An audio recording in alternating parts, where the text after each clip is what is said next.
So what are aspirational goals? To start out, they are goals that are a bit higher than the status quo or are aspirational in nature.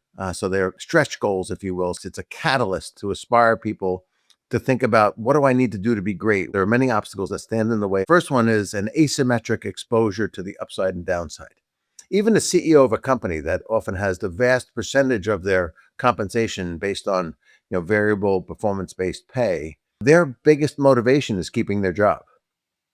And my former partner, Joel Stern, used to say that gets them to think more like a lender than a shareholder. They're more worried about the downside than they are excited about the upside. The managing the short-term variances as opposed to absolute value creation is the second big problem. People don't talk about success. They talk about deviations from what they said they would do. And whether they said they were going to have negative sales growth or positive sales growth, they only care if they beat or fell short of it.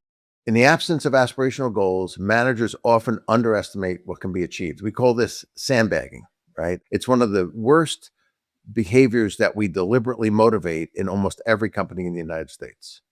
We're paying people to plan for mediocrity.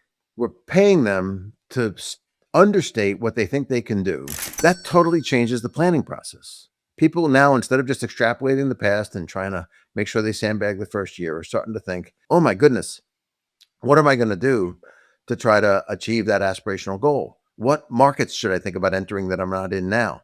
What product launches should I accelerate to try to get them to market sooner? What new channels should I pursue?